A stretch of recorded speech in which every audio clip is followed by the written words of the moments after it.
오늘 우리는 많은 기독교인들이 평생 같은 것으로 알고 있던 두 단어를 살펴볼 것입니다. 영과 혼입니다. 대부분의 사람들이 영혼이라는 단어를 하나로 묶어 사용합니다. 그런데 성경은 이 둘을 구분합니다. 히브리서 4장 12절은 말씀합니다. 하나님의 말씀은 살아있고 활력이 있어 좌우의 날선 어떤 것보다도 예리하여 혼과 영과 관절과 골수를 찔러 쪼개기까지 하며 혼과 영을 쪼갠다고 하셨습니다. 쪼갤 수 있다는 것은 둘이 다르다는 것입니다. 같은 것은 쪼갤 수 없습니다. 오늘 성경이 직접 말하는 영과 혼의 차이를 살펴볼 것입니다. 사람의 의견이 아닙니다. 오직 성경이 말하는 것만 살펴볼 것입니다. 먼저 사람이 어떤 존재로 창조되었는지부터 확인해야 합니다. 데살로니가전서 5장 13절은 말씀합니다. 평강의 하나님이 친히 너희를 온전히 거룩하게 하시고 또 너희의 온 영과 혼과 몸이 우리 주 예수 그리스도께서 강림하실 때에 흠없게 보존되기를 원하노라. 영과 혼과 몸이라고 하셨습니다. 세 가지입니다. 사람은 영과 혼과 몸으로 이루어진 존재입니다. 이것을 삼분설이라고 합니다. 반면 영과 혼을 같은 것으로 보고 혼과 몸으로 이루어진 존재로 보는 이분설도 있습니다. 이 두 가지 견해 중 어느 쪽이 성경적인지에 대해 신학자들 사이에 의견이 나뉩니다. 그러나 히브리서 4장 12절과 데살로니가전서 5장 23절은 분명히 영과 혼을 구분하고 있습니다. 먼저 혼이 무엇인지 살펴봅시다. 혼은 히브리어로 네페시, 헬라어로 푸시케입니다. 창세기 2장 7절은 말씀합니다. 여호와 하나님이 땅에 흙으로 사람을 지으시고 생기를 그 코에 불어넣으시니 사람이 생명이 되니라. 생명이 되었다고 하셨습니다. 생명의 히브리어가 바로 네페시, 즉 혼입니다. 혼은 사람이 살아있는 존재가 되는 것과 관련됩니다. 혼은 감정, 의지, 지성, 개성을 포함합니다. 시편 42편 1절과 2절은 말씀합니다. 하나님이여 사슴이 시냇물을 찾기에 갈급함 같이 내 영혼이 주를 찾기에 갈급하니이다. 내 영혼이 하나님 곧 살아계신 하나님을 갈망하나니, 여기서 영혼으로 번역된 단어가 바로 네페시, 혼입니다. 갈급함, 갈망이 혼의 영역입니다. 그렇다면 영은 무엇입니까? 영은 히브리어로 루아흐, 헬라어로 푸뉴마입니다. 창세기 2장 7절에서 하나님이 코에 불어넣으신 생기의 히브리어가 바로 루아흐와 관련됩니다. 영은 하나님과 교통하는 부분입니다. 요한복음 4장 14절은 말씀합니다. 하나님은 영이시니 예배하는 자가 영과 진리로 예배할지니라. 하나님은 영이시고 우리는 영으로 하나님께 예배합니다. 하나님과의 소통은 혼이 아닌 영을 통해 이루어집니다.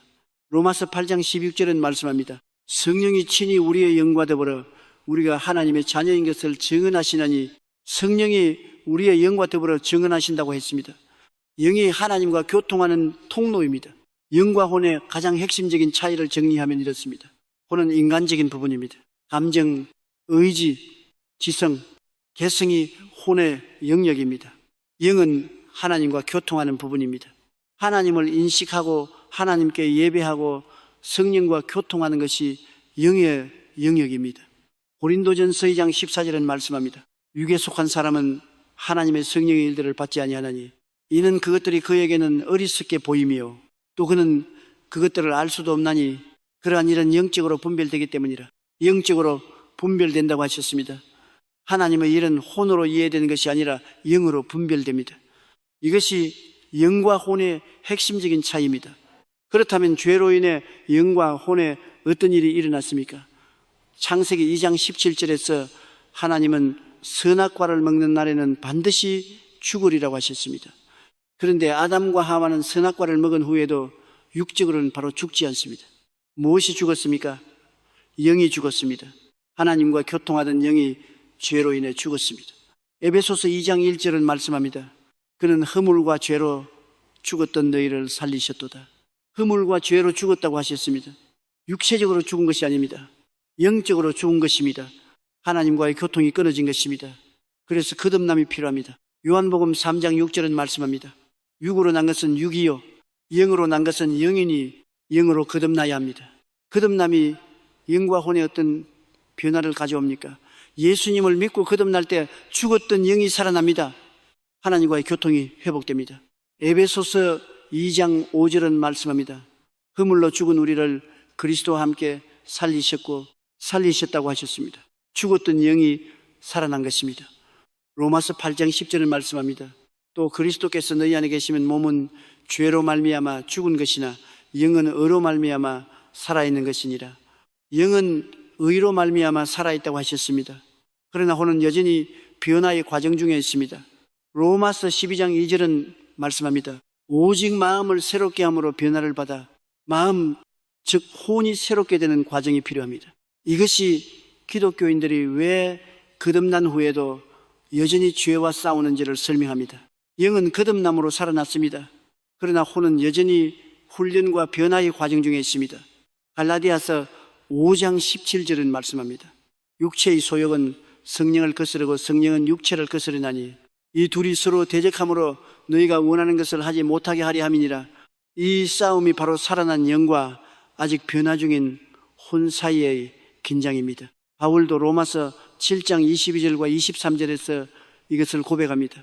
내 속사람으로는 하나님의 법을 즐거워하되 내 지체 속에서 한 다른 법이 내 마음의 법과 싸워 내 지체 속에 있는 죄의 법으로 나를 사로잡는 것을 보는도다. 이 싸움은 거듭난 성도라면 누구나 경험하는 것입니다. 그렇다면 혼은 어떻게 변화됩니까? 로마서 12장 2절은 말씀합니다. 너희는 이 세대를 본받지 말고 오직 마음을 새롭게 함으로 변화를 받아 하나님의 선하시고 기뻐하시고 온전하신 뜻이 무엇인지 분별하도록 하라. 마음을 새롭게 함으로 변화를 받는다고 하셨습니다. 말씀으로 혼이 새롭게 됩니다. 히브리서 4장 12절에서 하나님의 말씀이 혼과 영을 쪼갠다고 하신 이유가 여기 있습니다. 말씀이 혼의 깊은 곳까지 파고들어 변화시킵니다. 시편이 13편 3절을 말씀합니다. 내 영혼을 소생시키시고, 여기서 영혼은 혼입니다. 하나님의 혼을 소생시키십니다. 말씀과 성령을 통해 혼이 지속적으로 변화되는 것이 성화의 과정입니다. 영과 혼의 차이가 성경을 읽을 때 실제로 어떤 차이를 만드는지 살펴봅시다. 요한복음 12장 27절에서 예수님은 말씀하셨습니다. 지금 내 마음이 괴로우니, 여기서 마음은 혼입니다. 예수님이 혼이 괴로웠습니다. 그러나 요한복음 11장 33절에서 예수님이 나사로의 무덤 앞에서 비통히 여기셨을 때 그것도 혼의 반응이었습니다. 반면 누가복음 23장 46절에서 예수님이 십자가에서 내 영을 아버지 손에 부탁하나이다라고 하셨을 때 여기서 영은 영입니다. 하나님께 드리는 것은 영입니다. 이처럼 성경에서 영과 혼을 구분하며 읽으면 훨씬 깊은 의미를 발견하게 됩니다. 성경에서 영과 혼이 혼용되어 번역된 경우도 있습니다. 이것이 혼란을 주기도 합니다. 한국어 성경에서 영혼으로 번역된 단어가 때로는 혼을 가리키고 때로는 영을 가리킵니다. 예를 들어 시편 103편 1절에서 내 영혼아 여호와를 송축하라. 영혼은 히브리어로 네페시, 즉 혼입니다. 그런데 요한복음 4장 13절에서 영과 진리로 예배할지니라. 영은 헬라어로 푸뉴마, 즉 영입니다. 성경을 깊이 이해하려면 원어에서 어떤 단어를 사용했는지 살펴보는 것이 도움이 됩니다. 히브리서 4장 12절이 하나님의 말씀이 혼과 영을 쪼갠다고 하신 것은 말씀이 이 두 가지를 정확히 구분하게 해준다는 의미이기도 합니다. 죽음 이후 영과 혼은 어떻게 됩니까? 전도서 12장 7절을 말씀합니다. 흙은 여전히 땅으로 돌아가고 영은 그것을 주신 하나님께로 돌아가느니라. 영은 하나님께로 돌아갑니다. 그렇다면 혼은 어떻게 됩니까? 성경은 이에 대해 명확하게 분리해서 말씀하지 않습니다. 다만 누가복음 11장에서 나사로와 부자는 죽은 후에도 의식과 감정과 기억이 있었습니다. 이것은 혼의 영역입니다. 죽음 이후에도 혼의 의식을 유지하고 있음을 보여줍니다. 그리고 마지막 날 몸의 부활과 함께 영과 혼과 몸이 완전히 회복되어 영광스러운 상태로 완성됩니다. 데살로니가전서 5장 23절에서 바울이 온 영과 혼과 몸이 흠없게 보존되기를 원한다고 하는 것이 바로 그 완성을 가리킵니다. 영과 혼의 차이를 아는 것이 실제 신앙생활에 어떤 도움을 줍니까? 첫째, 감정과 영적 상태를 구분할 수 있습니다. 기도할 때 감정이 없다고 해서 하나님과의 교통이 끊어진 것이 아닙니다. 감정은 혼의 영역입니다. 영은 하나님과 교통하고 있을 수 있습니다. 많은 성도들이 기도할 때 감동이 없으면 하나님이 안 계신 것 같다고 느낍니다. 그러나 감동은 혼의 반응이고 하나님과의 교통은 영의 영역입니다. 로마서 8장 16절은 말씀합니다. 성령도 우리의 연약함을 도우시나니 우리는 마땅히 기도할 바를 알지 못하나 오직 성령이 말할 수 없는 탄식으로 우리를 위하여 친히 간구하시느니라. 느낌이 없어도 성령이 우리 영 안에서 일하고 계십니다. 둘째, 왜 말씀으로 성화되어야 하는지 이해할 수 있습니다. 거듭남으로 영은 살아났습니다. 그러나 혼은 여전히 세상에 영향을 받습니다. 혼이 변화되지 않으면 영이 살아났어도 삶에서 열매가 나타나기 어렵습니다. 야고보서 1장 21절은 말씀합니다. 너희 영혼을 능히 구원할 바 마음에 심어진 말씀을 온유함으로 받으라. 여기서 영혼은 혼입니다. 말씀이 혼을 구원한다고 하셨습니다. 혼이 말씀으로 변화될 때 삶에서 성령의 열매가 맺힙니다. 이것이 성화의 과정입니다. 거듭남은 한순간이지만 혼이 변하는 평생의 과정입니다. 셋째, 예배의 의미를 더 깊이 이해할 수 있습니다. 요한복음 4장 23절과 24절은 말씀합니다. 아버지께 참되게 예배하는 자들은 영과 진리로 예배할 때가 오나니 곧 이때라. 아버지께서는 자기에게 이렇게 예배하는 자들을 찾으시느니라. 하나님은 영이시니 예배하는 자가 영과 진리로 예배할지니라. 영과 진리로 예배하라고 하셨습니다. 진짜 예배는 감정적 흥분이 아닙니다. 영으로 드리는 예배입니다. 찬양할 때 감동이 있으면 좋습니다.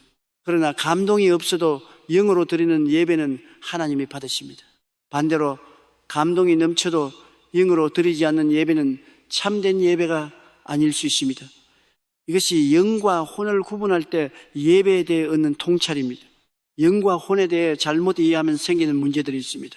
첫째, 감정적 체험을 영적 성숙과 동일시하는 문제입니다. 혼의 감정적 반응이 강하다고 해서 영적으로 성숙한 것이 아닙니다. 둘째, 감정이 없을 때 하나님과의 관계가 끊어졌다고 느끼는 문제입니다. 시편 42편 5절은 말씀합니다. 내 영혼아, 네가 어찌하여 낙심하며 어찌하여 내 속에서 불안해하는가? 너는 하나님께 소망을 두라. 혼이 낙심하고 불안해도 하나님께 소망을 두라고 합니다. 혼의 상태가 하나님과의 관계를 결정하지 않습니다. 셋째, 감정적 예배만을 참된 예배로 여기는 문제입니다. 영과 혼을 구분할 때 이런 오해들에서 자유로워질 수 있습니다. 오늘 살펴본 내용이 아직 예수님을 믿지 않으신 분들에게 무엇을 말합니까? 당신 안에 영이 있습니다. 그러나 그 영은 죄로 인해 죽어 있습니다. 에베소서 2장 1절의 말씀대로 허물과 죄로 죽은 상태입니다. 하나님과의 교통이 끊어진 상태입니다. 그래서 하나님이 없어도 살 수 있는 것처럼 느껴집니다. 그러나 당신의 영은 하나님을 찾고 있습니다. 전도서 3장 11절은 말씀합니다. 하나님이 모든 것을 지으시되 때를 따라 아름답게 하셨고 또 사람들에게는 영혼을 사모하는 마음을 주셨느니라. 영혼을 사모하는 마음이 있습니다. 그 마음이 바로 당신의 영이 하나님을 찾고 있다는 증거입니다. 요한복음 3장 3절에서 예수님은 말씀하셨습니다. 사람이 거듭나지 아니하면 하나님의 나라를 볼 수 없느니라. 아직 예수님을 믿지 않으신 분이 계십니까? 오늘 영과 혼에 대한 성경의 진리를 들으셨습니다. 당신 안에 죽어있는 영이 있습니다. 그 영이 살아나는 길은 하나입니다. 예수님입니다. 요한복음 14장 6절에서 예수님은 말씀하셨습니다. 내가 곧 길이요 진리요 생명이니 나로 말미암지 않고는 아버지께로 올 자가 없느니라. 지금 이 기도를 들으십시오. 예수님, 저는 죄인입니다. 제 영이 죄로 인해 죽어 있음을 고백합니다. 예수님께서 저를 위해 십자가에서 죽으시고 부활하셨음을 믿습니다. 지금 예수님을 제 구주로 영접합니다. 제 영을 살려 주옵소서. 예수님의 이름으로 기도합니다. 아멘. 오늘 살펴본 내용을 정리합니다. 사람은 영과 혼과 몸으로 이루어진 존재입니다. 혼은 감정, 의지, 지성, 개성의 영역입니다. 영은 하나님과 교통하는 영역입니다. 죄로 인해 영이 죽었습니다. 거듭남으로 영이 살아납니다. 혼은 말씀을 통해 지속적으로 변화되는 과정 중에 있습니다. 히브리서 4장 12절의 말씀이 혼과 영을 쪼갠다는 것은 말씀이 이 두 가지를 정확히 구분하게 해준다는 의미입니다. 영과 혼을 구분할 때 성경이 더 깊이 이해되고 신앙생활의 많은 부분이 명확해집니다. 이것이 성경이 영과 혼을 구분하는 이유입니다. 영과 혼은 다른 것인가? 성경은 분명히 다르다고 말씀합니다. 히브리서 4장 12절에 이 둘을 쪼갠다고 하셨습니다. 쪼갤 수 있다는 것은 다르다는 것입니다. 혼은 인간적인 부분이고 영은 하나님과 교통하는 부분입니다. 거듭남으로 영이 살아나고 말씀으로 혼이 변화되며 마지막 날 영과 혼과 몸이 완전히 회복되어 완성됩니다. 이 진리가 당신의 성경 읽기를 바꾸기를 바랍니다. 당신의 예배를 바꾸기를 바랍니다. 당신의 기도를 바꾸기를 바랍니다. 하나님의 말씀은 살아있고 활력이 있어 혼과 영을 쪼갭니다. 그 말씀 앞에 오늘도 나아가십시오.